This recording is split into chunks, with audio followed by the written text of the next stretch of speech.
Emily Finn is here with that part of the story. Emily. Marky, good morning to you. As the war between Israel and Hamas rages on, the U.S. military is monitoring these new provocative actions by China and Russia. New video from the Philippines shows large Chinese ships surrounding a much smaller Filipino boat, one of them even bumping into the vessel. Both Beijing and Manila blame each other for the incident in the South China Sea, but the U.S. was quick to take sides with our Southeast Asian ally, with National Security Advisor Jake Sullivan promising them support. Any conflict between China and the Philippines does pose a potential risk for the U.S. that we could be involved because of a mutual defense treaty. Meanwhile, Russia says it will use hypersonic missiles to patrol the Black Sea, something the U.S. is watching as well. Russian President Vladimir Putin says this is a response to the U.S. ramping up its involvement in both Ukraine and the Eastern Mediterranean.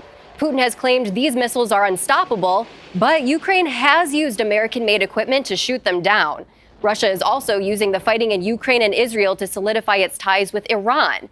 Today, Russia's foreign minister is in Tehran, stating there is an emphasis on continuing to build a partnership between the two nations. The minister, Sergei Lavrov, is accusing the U.S. of not offering any new ideas to stop the fighting in Gaza and Israel.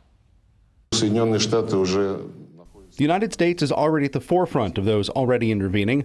This includes sending 2 aircraft carrier groups and several thousand combat soldiers, as I understand it, with all the necessary weapons, including heavy weapons, to the conflict zone. And the more such proactive steps there are on the part of, by and large, any state, the higher the risk, the higher the danger that the conflict will escalate. This all comes as Iran has been providing weapons to Russia for its war in Ukraine. Officials in the U.S. say today's meeting not only poses risks to the fighting there, but also in Israel and to the groups Iran supports. Marky and Adrian? Thank you, Emily. Let's talk